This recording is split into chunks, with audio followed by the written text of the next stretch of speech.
And we begin with the latest on Operation Epic Fury. CENTCOM releasing before and after images, those are the afters right there, of an Iranian missile facility that was completely destroyed. You see it on the bottom of your screen by U.S. strikes. Yep, we got to keep doing that so there's no more rockets into the Gulf states. Yeah, that look brand new, not anymore. This comes as President Trump reveals he's not planning to put boots on the ground in Iran, even though Marines are going to be there any day. That's right. Lucas Tomlinson joins us live in Dubai with the details. Good morning, Lucas. Good morning, LJ. Overnight here in the UAE, authorities say they dismantled an Iranian-funded terrorist cell. Keep in mind, over 500,000 Iranians live here in the Emirates, including some escorts, and the Pentagon announcing it is now deploying the venerable A-10 Warthog attack aircraft. That's not just a 50-year-old plane. It's something beloved by ground troops, firing nearly 4,000 rounds a minute of highly depleted uranium, probably the only uranium that the Trump administration wants to see in Iran, attacking the small boats associated with Iran's Revolutionary Guard Corps, age 64 Apache gunships also getting in on the action off the southern coast of Iran and the Persian Gulf. President Trump providing this battle update brief from the Oval Office yesterday. We've obliterated their Navy. We've obliterated their just about everything there is to obliterate, including leadership. Their Navy's gone, their Air Force is gone, their anti-aircraft equipment is gone. We're flying wherever we want, Pete. We have nobody even shooting at us. Their leaders are gone. They picked new leaders, they're gone. They picked new leaders, they're gone. And now they're looking for new leaders again.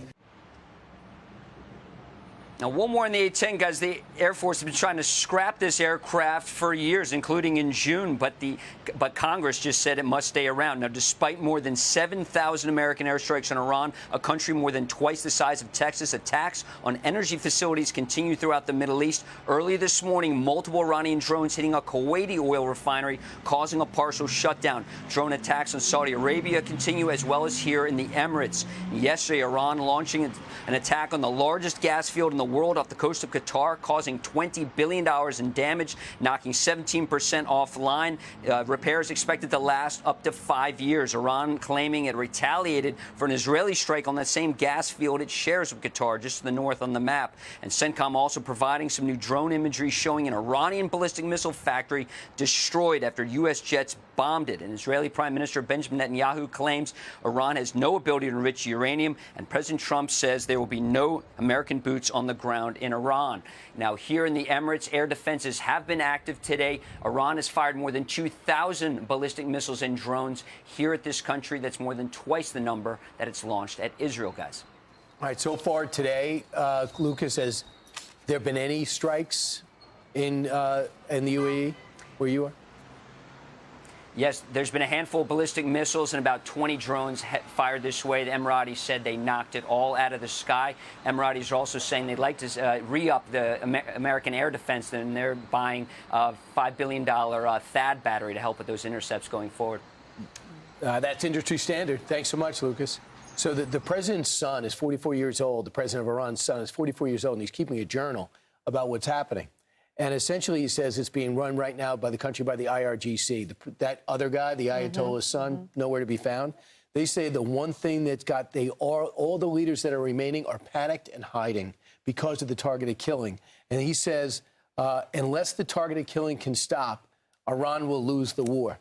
So Israel, stay at it, and we should stay at it because they don't have endless depth. And the lower you get, you have people with absolutely no experience, but it's the IRGC that's now fully in charge. I've said consistently from the very beginning, I said, I don't want a negotiation. We've tried negotiation.